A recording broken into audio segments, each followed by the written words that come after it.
Un jour, une passion. Un jour, une passion. Un jour, une passion. Un jour, une passion. Une passion, un jour, une passion. Un jour, une passion. Passion. Un jour, une passion.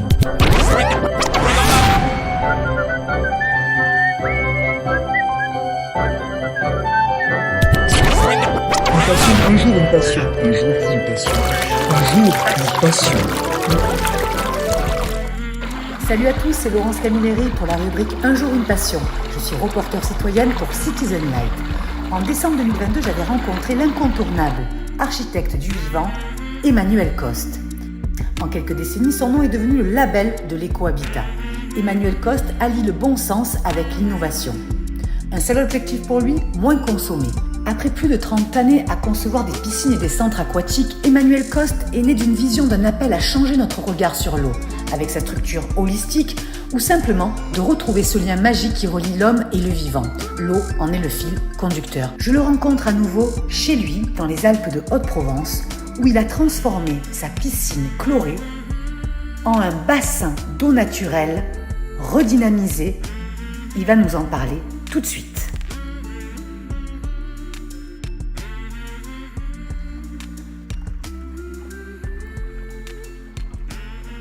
Depuis 2 ans, je n'ai pas trop changé, mais bon, on va quand même rappeler un petit peu. Donc, je suis Emmanuel Coste, je suis architecte et tout mon parcours d'architecte, ce qui m'a guidé, c'est l'eau. En fait, l'eau m'a accompagné, puisque j'aime souvent raconter que j'aurais bien aimé être plongeur sur la Calypso quand j'étais enfant et que finalement, je me suis retrouvé architecte pour construire des piscines et des centres aquatiques publics.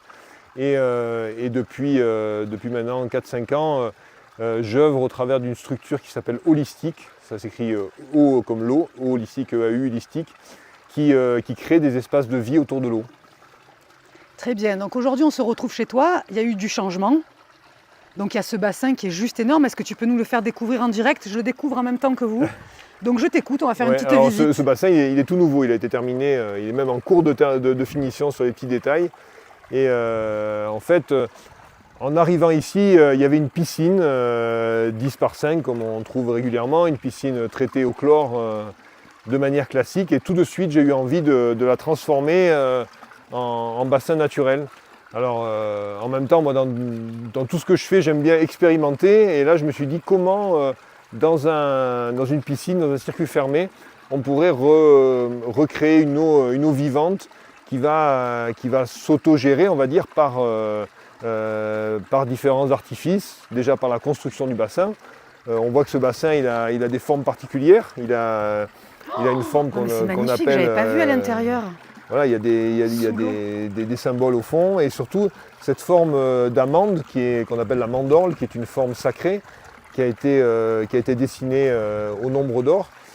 Ça c'est quelque chose d'important parce que l'eau est en vibration, tout ce qu'on va envoyer en conscience à l'eau, dans les mesures, dans les dimensions, dans les positionnements des éléments, dans le choix des matériaux aussi. Donc là on a un bassin qui est essentiellement en pierre, parce que l'eau aime bien vibrer avec la pierre, elles sont de la même nature originelle et elles vibrent ensemble. Donc là c'est essentiellement de la pierre. Toute la partie jointoiement qui a été fait avec du béton, mais c'est un béton particulier dans lequel on a mis un adjuvant qui permet de rendre ce béton biodynamique, donc de changer sa vibration aussi. Voilà, donc tout ça a été fait en conscience et on a une eau qui a une qualité assez incroyable et un rayonnement sur le lieu qui est assez particulier. Moi, je m'en rends compte au jour le jour, mais ce qui est étonnant, c'est quand j'ai des amis qui viennent semaine après semaine et ils me disent « Ouah, mais les plantes, comme elles poussent vite !» Et c'est vrai que je l'avais déjà remarqué dans un autre lieu qui était fait un peu avec un bassin du même type, les plantes poussent 2 fois plus vite. Donc c'est là qu'on peut se poser des questions sur le message de l'eau et cette relation particulière qu'il y a d'une manière globale avec tout le vivant. Voilà, les plantes, là, il y a des nénuphars, on a des plantes filtrantes, des iris qui vont jouer un rôle de filtration et d'interaction avec le bassin. Tout a été calculé au nombre d'or, donc les vortex, ils ont une proportion au nombre d'or. Donc on a ce vortex dans un tube. On peut regarder en passant le deuxième, puisqu'on passe devant. Ah, là, je pensais que c'était un petit puits. Ouais. Ah ben ça pourrait, mais non, ce n'est pas un puits, c'est un vortex immergé. Donc on a une structure qui a été faite toute en pierre. Non mais c'est magnifique. Et donc l'eau est aspirée avec une certaine avec des aspirations sur les côtés, on a généré ce vortex. Il est fin, il est magnifique. Je ne sais pas si on le voit à l'écran, ici un petit peu. Mais là, ça donne juste envie de se mettre ici, dans Ouais. cet espace. Mais, Mais voilà, il faut imaginer que voilà, l'eau en passant là se réinforme. Elle prend en plus l'information des pierres. Donc les tu as pierres, mis des pierres un petit peu spéciales, bah, Emmanuel j'ai choisi au maximum des pierres locales, parce que voilà, D'accord. on pouvait être tenté d'aller chercher des granites d'Espagne et autres. Donc j'ai cherché des pierres locales, vraiment dans un périmètre on va dire au maximum de 40 km autour du lieu, parce que dans ce lieu, voilà, l'eau va vibrer avec sa vibration originelle du lieu. Donc ça a été choisi comme ça. Donc ce vortex-là qui est immergé, donc Oui. là il fait à peu près 1,50 m de profondeur. Et le deuxième vortex qui est lui plutôt aérien, on va dire, qui est dans un tube transparent. Et donc là pareil, on a une information. Alors ce qui est intéressant, c'est qu'il y a le mouvement du vortex et en plus il y a la captation du soleil. Donc on peut imaginer que le soleil, par l'intermédiaire de la vitre, va transmettre aussi une puis il y information. a le bruit, quoi, aussi. Le petit bruit, Le bruit d'aspiration. on a envie de plonger là-dedans, Ouais, voilà. d'être aspiré par le vortex, pour aussi déprogrammer un petit peu les choses à déprogrammer. C'est magnifique.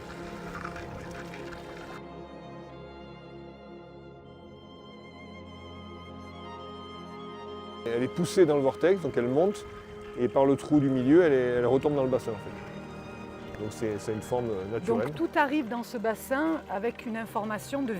Oui, voilà. C'est-à-dire que quand tu te baignes, là, c'est limite On est dans un bain de jouvence. un bain de jouvence. Tu m'as dit qu'il y avait 4 moules pour cette cascade symphonie dans le monde. ouais. C'est juste énorme au niveau du dessin, quoi, de la forme. C'est très féminin. Ouais. C'est un chercheur anglais qui a travaillé sur l'eau et sur tous les mouvements de l'eau, donc John Wilt. Et donc ils ont un collectif de chercheurs qui travaillent sur ces formes dynamisantes de l'eau.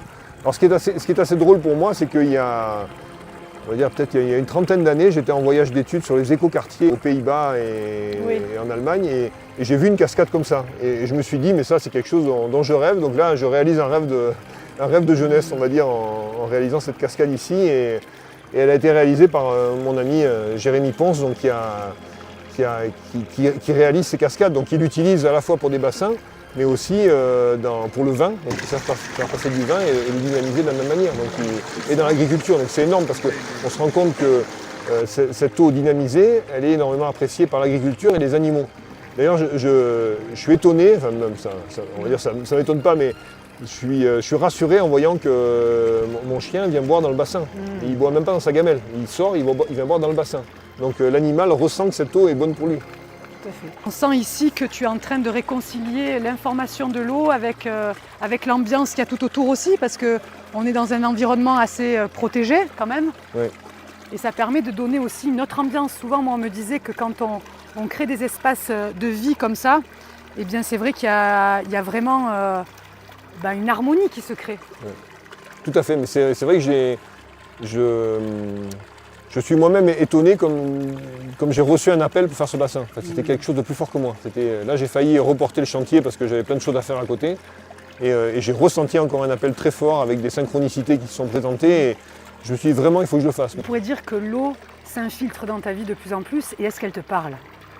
Ah ben c'est évident. Ça, c'est évident que l'eau me passe des messages régulièrement. La nuit, le jour, Elle est présente dans ta vie. Elle est présente avec moi. Et je communique avec elle très régulièrement. Elle me racontait que j'ai recréé un torrent de montagne en circuit fermé. Donc comment ça fonctionne, on peut rentrer un petit peu dans le détail. Il y a cette cascade qu'on entend et qu'on voit surtout.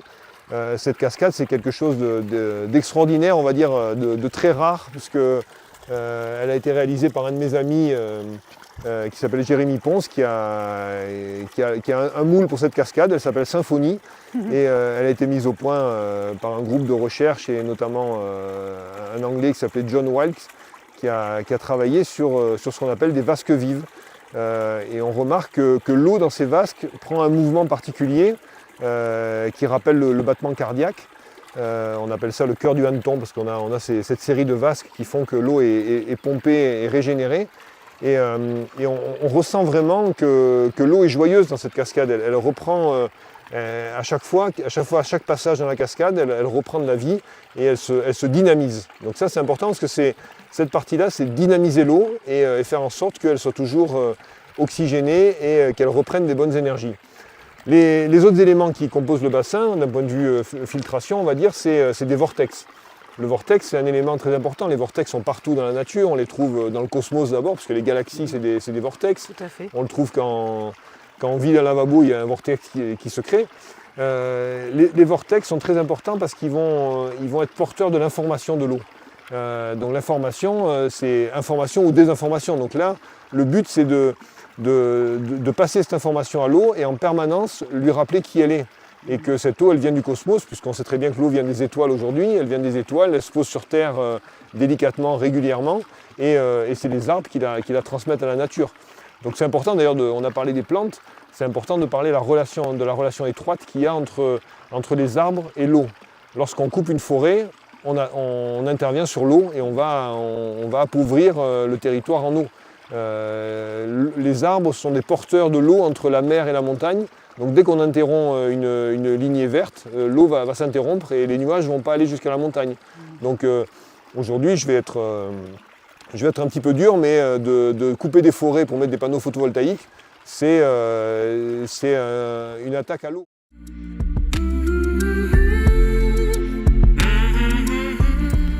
Bon Emmanuel, on va parler un petit peu d'actualité. Donc tu as ce combat en fait que tu mènes par rapport au chlore. Et je crois que tu es un des seuls en France à essayer de mener ce combat. Donc est-ce que tu peux nous en parler et nous donner aussi l'actualité sur cette mainmise sur l'eau, sur la privatisation de l'eau? Alors c'est vrai que le combat principal il est lié à mon activité d'architecte, puisque c'est les piscines et les centres aquatiques publics qui habituellement sont traités avec du chlore. Et donc j'ai découvert qu'on pouvait les traiter autrement, avec une eau vivante, avec un traitement qu'on appelle biominéral. Donc on n'est plus du tout avec un traitement avec les roseaux, les plantes, etc. Ici on a fait quelque chose de très naturel, mais pour des piscines publiques, ce serait quand même compliqué de maintenir cette eau. Quoique j'espère bien ouvrir la porte et faire en sorte que ce système-là puisse être porté un jour dans des bâtiments publics. Mais pour l'instant, quand on veut garantir une qualité d'eau, on a des systèmes qui ont été étudiés par des scientifiques qui ont mis au point un procédé avec un certain nombre de bactéries qui vont transformer l'eau, et puis il y a une lampe UV qui stérilise l'eau. Il faut savoir qu'il y a une différence entre une piscine chimique, qui d'ailleurs d'un point de vue juridique est appelée piscine, et lorsqu'on est en bio, on appelle ça une baignade artificielle. Bon, c'est un peu inversé. C'est un peu inversé, effectivement. Mais bon, c'est dans le décret d'avril 2019 qui a défini cette catégorie de baignade, baignade artificielle en circuit fermé, donc avec une filtration. Et donc ce procédé, on l'a mis en œuvre à Montreuil, donc à la piscine des Murs à Pêche, depuis 2016 sur le bassin extérieur. Et ça fonctionne parfaitement bien, on a des relevés d'analyse qui sont super bons. Et là on a ouvert récemment la piscine d'Amboise en Touraine, qui est la première piscine fermée, chauffée avec ce système. Donc là c'est intéressant parce qu'on peut chauffer l'eau à 28 degrés et se baigner dans une eau qui est naturelle. Et là à Amboise on a des retours incroyables de la population. Les gens disent mais c'est génial, on n'a plus du tout les yeux qui piquent, on se baigne dans un lac en fait. Et... Tu me parlais d'obstacles tout à l'heure, donc en voyant ça, tu as quand même 2 prototypes, c'est même plus des prototypes maintenant. Ouais, sachant qu'il y en a d'autres, parce que dans d'autres pays, il y en a qui fonctionnent. Qu'est-ce qui bloque en fait? Alors, je dirais que ça se multiplie. Ouais, aujourd'hui, les services sanitaires français qui font leur travail, parce que c'est des gens très compétents, des experts qui travaillent sur l'eau, nous demandent d'avoir plus de preuves scientifiques. Mais les preuves scientifiques, on les a amenées. Et ce que m'explique mon associé, qui est vraiment docteur en chimie de l'eau, donc c'est un des grands spécialistes européens de l'eau, il explique qu'aujourd'hui, toute la problématique, c'est la manière dont on va mesurer la pollution dans l'eau. Et notamment sur les staphylocoques par exemple, qui est le mot qui fait peur, staphylocoque. Mais staphylocoque, tout le monde en a dans le nez. Donc je veux dire, à la limite, on prend son bain et quelqu'un vient dans le bain après, il sauve des staphylocoques. Bien sûr. Donc les staphylocoques, ils sont dans les rivières, dans la mer. Donc aujourd'hui, on mesure les staphylocoques, alors que dans d'autres pays européens, ils ne mesurent pas les staphylocoques sur une eau naturelle parce que ce n'est pas le sujet. On mesure d'autres paramètres. Et on pourrait dire qu'en France, on peut le mesurer dans la mer. La mer, en moment d'affluence au bord de la mer, si on mesure, c'est une catastrophe. Sanitaire. Oui, d'ailleurs, des fois, ça interdit la baignade aussi. Voilà, mais donc il faut aujourd'hui imaginer qu'on change de paradigme, qu'on revient à un paradigme du vivant et qu'il faut revoir les paramètres de mesure, de quantification de la fréquentation, etc. Donc là, on a heureusement ce décret qui nous permet d'ouvrir des piscines, Mais depuis déjà 3 ans, on a fait des études énormes pour pouvoir autoriser d'augmenter la fréquentation, mais même de manière expérimentale. Mais d'ailleurs, le ministre de la Santé de l'époque, Olivier Véran, nous avait fait un courrier en disant qu'il autorisait qu'on passe avec France Expérimentation, qui est un organisme de l'État interministériel qui permet d'expérimenter des nouvelles approches sanitaires pour la population. Alors sachant qu'il y a cet aspect sanitaire, alors d'ailleurs c'est amusant parce que je me rappelle lors d'une réunion, j'arrive au rendez-vous avec cette difficulté de faire comprendre qu'il faut changer le paradigme, et un des élus me sort un rapport, c'était l'année dernière, donc en 2013, le 14 février 2013, je me rappelle de la date. Il y a le journal Le Vidal, qui est la référence des médecins, qui a sorti un rapport de 4 pages sur tous les effets toxiques du chlore sur la santé. Et avec, c'est pas que les bronchites, les problèmes de peau, etc. C'est des maladies endocriniennes, des cancers, etc. L'infertilité des garçons. Ça, on le sait pas. Mais non, on ne le sait pas, on ne le dit pas. Ben merci donc ça, c'est pour les nageurs. Et il y a aussi, alors mon deuxième, on est 3 associés pour Holistique. Mon autre associé qui est Aldrich Singer, qui a pendant 30 ans géré les piscines de la métropole Aix-Marseille. Il me disait qu'il y a énormément de maladies du travail à cause du chlore. Le personnel de piscine. Ça, c'est recensé. Il y a des chiffres officiels. On ne veut pas le dire. Et les gens, au bout d'un moment, ils sont dans un placard parce qu'ils ne peuvent plus aller dans une piscine. Donc ça, il faut le dire aujourd'hui. Et pour finir avec les piscines, l'eau qu'on rejette, parce qu'il faut savoir que dès qu'on fait ce qu'on appelle un contre-lavage de filtre, on rejette une quantité d'eau dans la nature.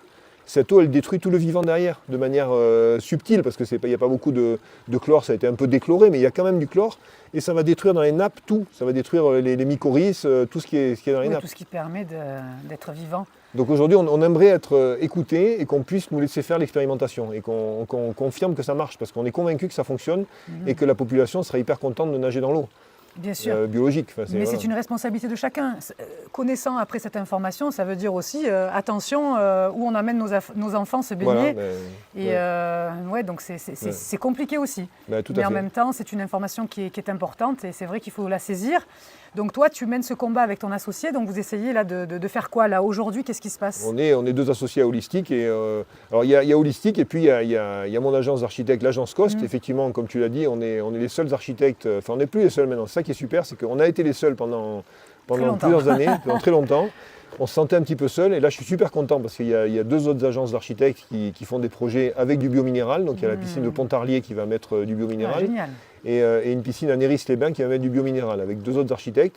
Et nous on a plusieurs projets en cours. Donc on a la piscine en Montreuil qui fonctionne, Bellebeuf qui est à côté de Rouen qui est terminée, Amboise qui fonctionne. Et il y a Coudekerre qui est en cours de chantier, et il y a Grenay qui est une petite piscine d'apprentissage. C'est plutôt dans le nord de la France quand même tout ça. Là après, on pourrait très bien le faire dans le sud, mais c'est une histoire peut-être de mentalité qu'il faut faire bouger plus vite. Ici il y a la mer aussi, il y a les lacs, il y a les rivières. On avait un grand projet à Sisteron. Ah oui, tout à fait. Et je me rappelle que le maire et président Daniel Espagnou m'avait accueilli, avait dit que c'était important pour Sisteron d'avoir un projet en bio sur un territoire d'eau comme Sisteron. Il y a des rivières partout, des cascades. C'est super important. Pour l'instant, c'est en cours de discussion, c'est ça? Il y a eu quand même des réticences de nouveaux élus. Moi, j'en veux un peu parce que le projet était bien parti. Ça bloque au niveau des élus, en fait. Alors, moi, je suis, comme je te le disais quand on en parlait tout à l'heure, je suis souvent étonné parce que ces projets sont très bien accueillis par les femmes quand elles sont élues. Et quand ça passe entre les mains d'hommes, parfois, il y a des réticences derrière. Bon, je ne généralise pas, mais c'est ce que j'ai constaté. Mais ceci dit, les projets qui sont en cours, c'est des projets portés par des hommes. À Amboise, c'est un président qui a porté ça. Bellebeuf, c'est Monsieur Leroy, qui est un élu de plus de 80 ans et qui porte le projet, et qui sait que quand on parle avec Monsieur Leroy, il dit « mais moi je veux faire une piscine pour l'avenir, et pour l'avenir de nos enfants ». Et c'est quand même fabuleux. Ça dépend peut-être du lien qu'on a avec l'eau aussi. Peut-être, oui. Et son histoire personnelle, effectivement. L'histoire personnelle et puis l'histoire de gros sous aussi, sûrement encore une fois derrière par rapport aux piscines. C'est beaucoup peut-être... Oui, c'est vrai. Alors, ce qui est quand même très intéressant par rapport au chlore, c'est que ce système biominéral est en train d'être acheté par la société, la plus grosse vendeur de chlore en France, qui s'appelle OC10, qui équipe toutes les piscines de particuliers avec du chlore. Donc il y a une vraie prise de conscience sur cette société que je remercie parce que voilà, ils ont pris conscience qu'il fallait faire autrement. Et ils me disent le chlore c'est fini, le chlore c'est pas l'avenir. Le chlore c'est voilà, on va passer à autre chose. C'est pas l'avenir au niveau du chiffre ou c'est pas l'avenir au niveau de la santé? Est-ce qu'ils arrivent à prendre conscience aussi de tout ça? Alors peut-être que c'est le chiffre qui va les motiver au départ. Parce que du coup ça coûte plus cher quand même d'avoir une piscine. Je crois vraiment pour avoir échangé avec eux qu'il y a une conscience Et d'ailleurs, ils ont au sein de leur équipe une ancienne nageuse qui s'appelle Esther Baron, qui est de Manosque d'ailleurs, et qui a été ancienne championne de natation, et qui est elle porteuse de ces valeurs et de dire qu'en tant que nageur, ils ne veulent plus nager dans du chlore. Hein. Ils ont souffert dans leur carrière du chlore. Ils ont effectivement... Ils ont souffert de quelle façon physiquement? Ils ont eu des maladies, des problèmes la peau cramée, les bronches cramées par le chlore.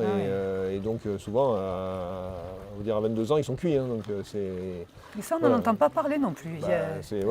Donc c'est... Voilà, ça nous amène tout droit aux JO. Les JO, il y a une... 2024, oui, ça y est, on y est. On y est avec une piscine cathédrale qui a été construite dans Paris pour certaines compétitions. J'avais en amont, très en amont, il y a déjà quelques années, j'avais dit que quand même Paris devait être exemplaire avec une eau biologique dans les bassins. Je n'ai pas été écouté, donc on est parti sur des traitements chimiques.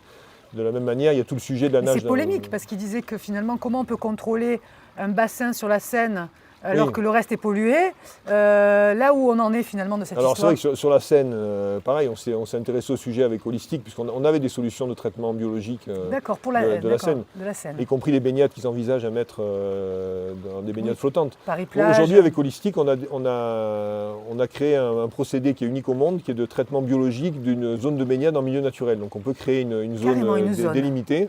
Et comment tu la délimites? On a limite avec des systèmes flottants, et on a aussi un fond et des parois qui sont perspirantes, on va dire l'eau passe un petit peu à travers. Et en fait, on traite avec des unités de filtration biologique l'eau du milieu naturel, et on l'envoie dans la zone de baignade, et on la pousse à l'extérieur. Et là, on est les seuls aujourd'hui, donc c'est avec mon associé Frédéric Louisy qu'on a mis au point ce procédé, et on a ce système-là. Et à grande échelle, on pouvait le proposer pour la Seine et pour Paris, et traiter la Seine sur une zone où on nageait, on savait le dimensionner pour ça. Et ça n'a pas été entendu. Non. Et au lieu de ça, ils ont mis, je crois, 90 millions d'euros pour faire une cuve en béton pour stocker les surplus d'eau de la Seine. Donc on marche à l'envers et on fait n'importe quoi. Et on continue de marcher à l'envers. Ouais. En tout cas, aujourd'hui, est-ce que tu penses que l'eau a la capacité en fait, de se régénérer aussi toute seule? Est-ce qu'elle a besoin qu'on soit alliés? Est-ce qu'elle a besoin de nous en prenant cette conscience de cette eau vivante et d'aller vers elle et de justement réparer un petit peu tout le désastre qu'a fait l'homme en créant justement, même chez soi, peut-être dans un appartement, des petits milieux où l'eau, elle reprend vie, j'allais dire, ou est-ce qu'elle a la capacité elle-même, dans des milieux naturels, de se recharger, d'avoir justement cette bonne information?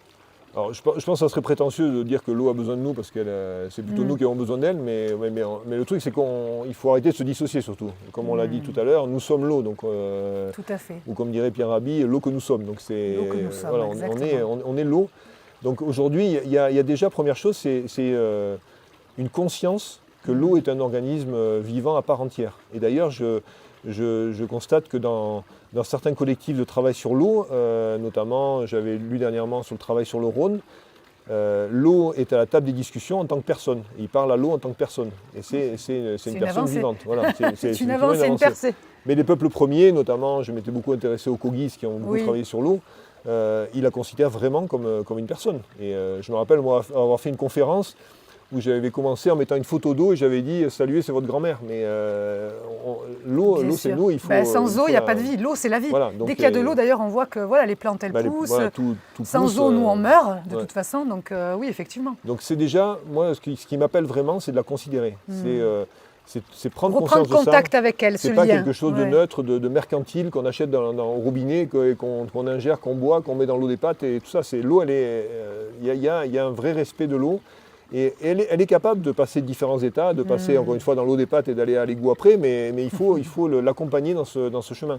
Et ça, c'est très important. Donc bon, ça peut être un peu perché, mais moi, c'est quelque chose que je ressens. Et donc, dans les piscines, c'est le cas.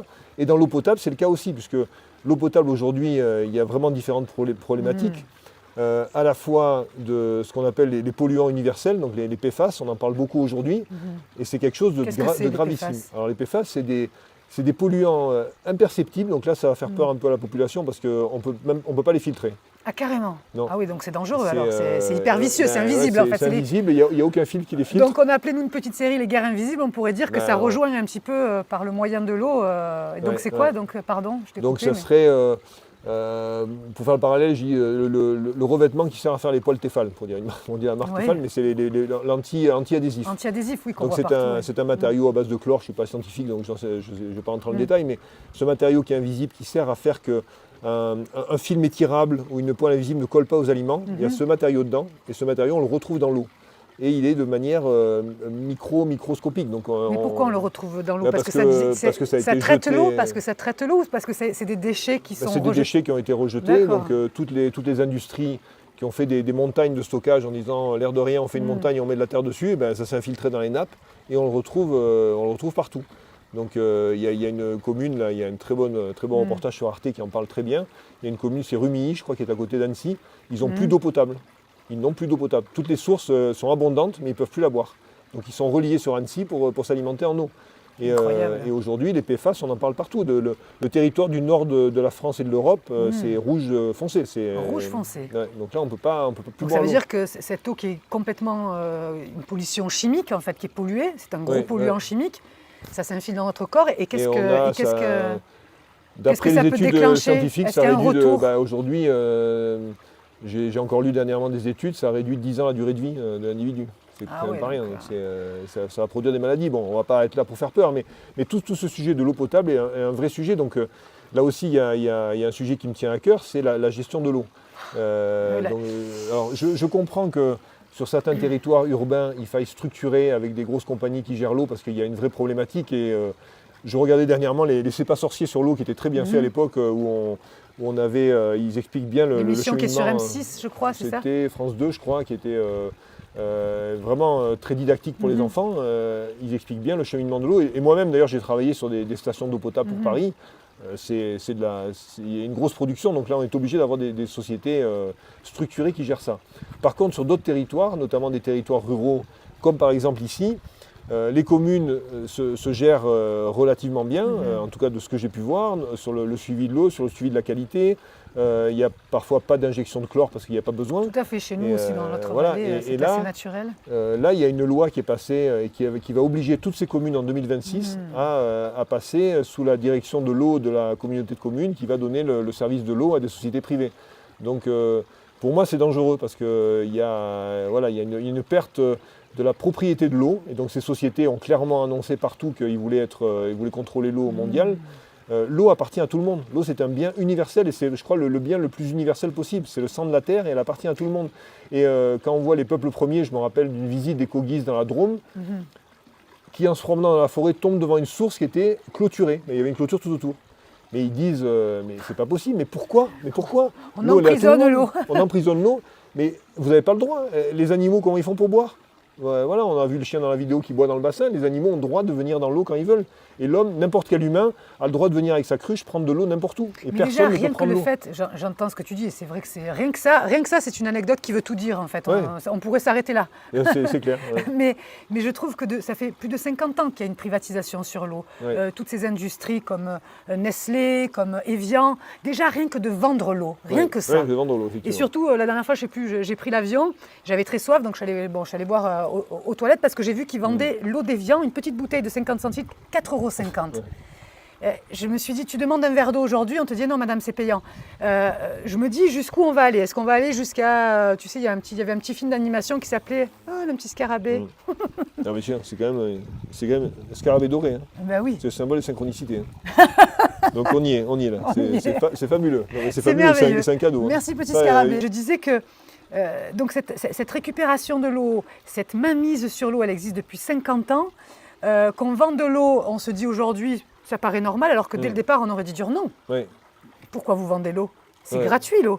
Ben, C'est la création qui a créé l'eau. C'est gratuit, c'est un bien universel. Voilà, on se dit jusqu'où ça va aller. Est-ce que peut-être la prochaine fois, on va nous vendre dans des petites canettes de l'air, tu vois? Oui, c'est clair. Mais, non, mais tout Voilà, à fait, ouais. donc c'est vrai que remettre l'eau au centre des priorités et de la vie et chez soi, c'est quand même aussi une solution. Parle-nous un petit peu de l'avancée de Veolia justement sur cette mainmise sur l'eau en 2026. Alors, il y a certains industriels, bon, il n'y a pas que Veolia non Oui, plus, tout à fait. il y a en a Lyonnaise beaucoup. et autres, il y en a beaucoup, qui font, comme je l'ai dit, là où il faut mesurer les propos, c'est qu'ils font un travail remarquable de gestion de l'eau dans certains territoires où il y a besoin, dans des territoires même, dans certains pays où il y a besoin vraiment qu'il y ait un travail sur l'eau, et ça, encore une fois, l'émission C'est pas sorcier le montre vraiment bien. Sans ces sociétés-là, on n'aurait pas d'eau potable du tout. Aussi, Donc non, mais il faut c'est sûr admettre que... ça. Par contre, il y a aujourd'hui à remettre un équilibre. Je crois que c'est vraiment la chose qu'il faut faire, c'est cette conscience de l'eau et remettre l'équilibre. Il n'y a pas à fustiger ces sociétés parce qu'ils font leur travail et c'est très bien, mais il n'y a pas non plus à les laisser prendre le contrôle de l'eau et ça, c'est pas du tout acceptable. Donc aujourd'hui, il faut qu'on se mette autour d'une table et qu'il y ait des discussions qu'il n'y a pas eu aujourd'hui. Aujourd'hui, c'est une imposition. C'est un contrôle, une mainmise. C'est une mainmise sur l'eau. Donc ça, aujourd'hui, c'est pas acceptable. L'eau nous appartient et elle appartient à aucune société privée. Ça, c'est clair. Et pourtant, bon. Ouais. Et donc là, autour de 2026, donc tu nous parlais des communes en fait qui allaient être gérées, donc les petites communes, même dans les petits foyers ruraux, etc., qui allaient être gérées donc par les grands porteurs. Les petites communes sont obligées à partir de 2026 de transmettre la gestion de l'eau à une structure au-dessus, on va dire, c'est notamment les communautés de communes qui vont gérer l'eau et vont mettre en place tous les systèmes pour la gérer. Mais c'est quand même... moi, ça me touche beaucoup parce que dans ces petites communes, il y avait toute une organisation autour de l'eau, il y avait des personnes qui connaissaient les gens du territoire, ce qu'on appelle les paysans. Les paysans, ils connaissent les sources, ils connaissent... où était la source, comment ça fonctionnait, même les canalisations, à partir de quelle époque elles avaient été mises. Tout à fait. Et ben, on va les déposséder de ça pour le mettre entre les mains de personnes qui ne connaissent pas le territoire, qui vont venir quand on les appellera, peut-être 48 heures après, quand il y aura une fuite. Alors que là, moi j'ai remarqué, sur mon territoire, il y a eu une fuite, il y a un maçon, un plombier qui sont venus, en une journée, c'était réglé. On nous coupe un petit peu de tout ça pour être géré par des multinationales, en fait. C'est ça, ouais. Et ça, c'est un petit peu Et difficile ça, c'est pas acceptable. Voilà, je pense que... Mais là, il y a des collectifs qui se créent aussi par rapport à l'eau, l'eau pour tous notamment. Et je pense que c'est intéressant, même pour les gens qui habitent en ville, de se rallier aussi à ces collectifs, de voir ce qui se passe vraiment, la face cachée un petit peu de l'eau. Parce qu'en ville, je pense qu'il y a des solutions aussi. C'est aussi, à plus grande échelle, c'est avoir conscience de l'eau aussi en ville. C'est pour ça que je trouve regrettable la manière dont a été gérée la Seine à Paris, on pourrait faire autrement. Et gérer l'eau d'une manière globale. C'est nous ce qu'on propose aussi avec Holistic, d'avoir une gestion globale de l'eau sur un quartier, d'avoir des recyclages quasiment. On est capable de recycler l'eau à 100% sur un immeuble ou sur un quartier. Sur un quartier de combien d'habitants par exemple? Sur un quartier de 1000 habitants. 1000 habitants, on est capable d'avoir des stockages d'eau. On prend l'eau de pluie, on la recycle, on la redynamise comme ce bassin et on est capable de la rendre... En fait, comme quoi il faudrait tout inverser. Il faudrait revenir à quelque chose à l'échelle humaine en fait, comme dans les petits villages. L'échelle humaine et puis c'est la conscience du vivant, c'est-à-dire que aujourd'hui on fait une ville où on entasse les gens pour habiter dans des boîtes et après on va mettre quelques arbres et quelques cours d'eau pour dire on fait genre. Oui, mais c'est on l'inverse, va végétaliser les rues. On est venu coloniser la nature. Là on est des colons comme l'homme a été sur des territoires outre-mer, etc. Là on colonise la nature, on se met là, on tue toute la nature, après on est étonné que ça ne marche plus et on veut la faire revenir. La nature, à un moment donné, elle dira stop, hein, c'est bon, mais là... Non, c'est vrai qu'il y a beaucoup de choses à revoir. Et justement, comment se réapproprier en fait ce savoir sur l'eau, qu'est-ce qu'on peut faire chez soi, même pour les gens qui vivent en appartement, pour se réconcilier avec cette eau et surtout pour boire de l'eau, j'allais dire naturelle et vivante. Alors, quelles seraient les solutions? Déjà, je pense que c'est, de manière très très large, on va revenir plus petit, c'est une vision globale. Moi, c'est ce que j'appelle la vision intégrative. Donc on le voit en médecine, on réintègre beaucoup de choses. Et aujourd'hui, des médecins diplômés, j'en connais plusieurs qui sont passés par des études de médecine et qui passent aujourd'hui à une vision intégrative. Donc l'eau en fait partie de manière assez forte. Après, de manière très pragmatique, l'eau du robinet en ville, elle est d'une part polluée par des éléments chimiques. Donc c'est le chlore le premier, dont on a besoin pour désinfecter, mais il est trop présent. Ensuite, on a des métaux lourds et on a surtout les médicaments. Donc tout ce que les gens ingèrent et qui vont lâcher dans les toilettes, ça se retrouve dans les stations d'épuration, donc ça se retrouve dans l'eau et c'est quelque chose qu'on va ingérer après. Donc là, on a une première manière de le faire, c'est de filtrer ces éléments-là. Donc il y a des filtres à charbon, il y a de l'osmose inverse, il y a différents types de filtration qui permettent de retirer ces éléments.